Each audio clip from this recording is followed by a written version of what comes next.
Every man has felt it, the sting of being overlooked. You thought you were doing everything right, but somehow you were invisible. The truth? It wasn't your words, your job, or your looks. It was the signal you carried into the room before you ever opened your mouth. That signal decided everything. Let's start with the story. Years ago, a young painter in Florence displayed his work in a small market. His technique was flawless. He'd spent years studying under masters, yet almost no one stopped to look.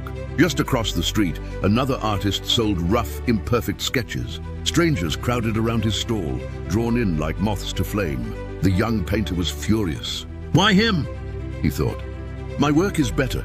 An old philosopher overheard and said, "Your paintings speak only to the eyes. His work speaks to the spirit." The painter eventually learned, people don't respond to perfection, they respond to presence. This story isn't about art, it's about you. You may be saying the right words, acting politely, showing effort, yet people feel something is missing, an inner presence that speaks before you do. That's what Stoicism trains, presence. The kind of presence that makes people stop, notice, and respect you without you demanding it. The first reality, people decide before you speak. Modern psychology confirms what ancient Stoics already knew. Humans are creatures of instinct. Within seconds, people form impressions, strong ones, without logic, without fairness. Think of Marcus Aurelius walking into the Senate. He didn't need to shout or boast.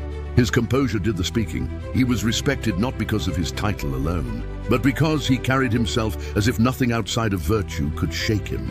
Now compare that to the man who enters a room desperate to be liked. He leans too much, laughs too loud, fills silences nervously. Everyone sees it even if they can't name it. The first Stoic lesson here: you cannot control the snap judgments of others, but you can control the energy you bring to those judgments. Story: the monk and the soldier. A soldier once mocked a monk who was sweeping the temple floor. "You look weak," the soldier said. "Do you not fear me?"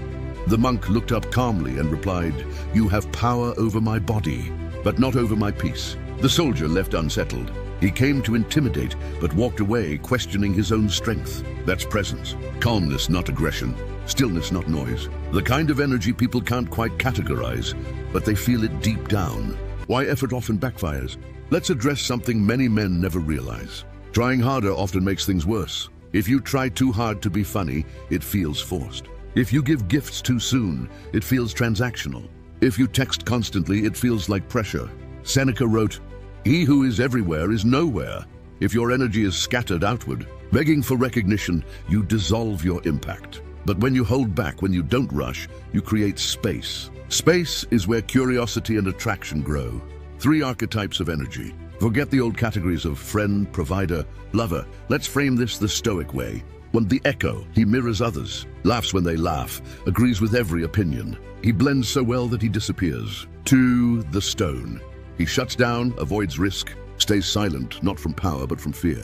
He mistakes absence for strength, but others sense the emptiness. 3. The flame. Not loud, not arrogant, but alive. His energy is contained, steady, but it sparks when touched. He listens more than he speaks, but when he does speak, it lands. Which do you think draws people in? Always the flame. And flame isn't created by effort, it's created by inner alignment. Practical Stoic tools to build presence. 1. Practice the silent entrance. Next time you enter a room, say nothing for the first 60 seconds. Observe, breathe slowly, notice details. This isn't withdrawal, it's command. You teach yourself that presence doesn't require performance. 2. Daily cold exposure. Whether it's a cold shower or a cold morning walk, train your nervous system to stay calm under discomfort. If you can face the shock of cold water without panic, you'll carry that composure when life throws emotional storms. 3. The delayed response drill. Every time you're triggered an insult, a traffic jam, a rude message, delay your response by 10 seconds. Ask, does this deserve my energy? This one practice can change your entire reputation. People will notice you no longer react like everyone else. 4. Ancient reading, modern practice. Read Epictetus's Enchiridion. Choose one principle each week. Journal each night with Marcus Aurelius' method. What shook me today? What did I control? What did I waste? These small acts sharpen your awareness like a blade. Story: the farmer's fortune. A farmer's horse ran away. His neighbor said, "Bad luck." The farmer replied, "Maybe." The next day, the horse returned with 3 wild stallions. "Great luck," said the neighbor. "Maybe," said the farmer. Later, the farmer's son broke his leg taming a stallion. "Terrible luck," the neighbor cried. "Maybe," said the farmer. Soon after, soldiers came to draft young men. The farmer's son was spared because of his injury. The farmer's calm presence came from this Stoic truth. Events themselves mean nothing. It's our judgment that gives them weight. That kind of composure makes people trust you, respect you, and even feel drawn to you. Energy in relationships. Let's be blunt. Attraction is not logical. It's not earned like a paycheck. It's sparked like flint. The man who enters needy, apologizing for his existence, is felt immediately. The man who enters steady, curious, observing, he stirs something primal. Not because he's richer, funnier, or taller, but because his presence communicates, I am enough as I am. That doesn't just apply to romance. Colleagues sense it. Friends sense it. Even strangers sense it. The Stoic seduction, not what you think. Seduction isn't manipulation. It's alignment. It's when your words, tone, and body all say the same thing. Calm confidence. Speak slower than feels natural. Pause after making a point. Hold eye contact, not aggressively but steadily. Smile less often, but when you do, let it reach your eyes. This isn't a performance. It's a discipline of stillness. When you stop over-expressing, you invite others to lean in, to wonder, to imagine. Why mystery matters. The Stoics weren't entertainers, but they understood restraint. Zeno, the founder of Stoicism, was once asked why he spoke so little in public.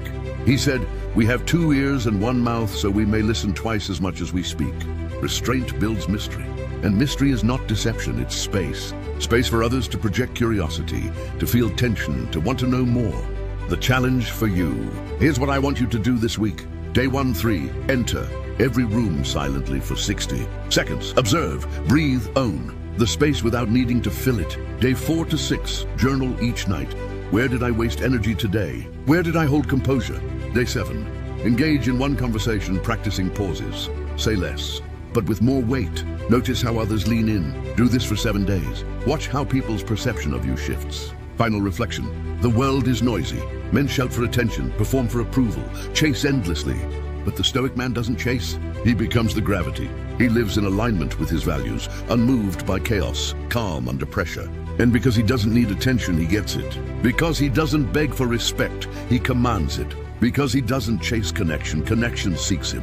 Marcus Aurelius wrote, "Be like the rock against which the waves break, and it stands firm." That rock is who you must become, still steady, unshakable. Not through tricks or tactics, but through mastery of yourself. The question isn't whether others notice you. They already do. The question is, what do they feel when they do?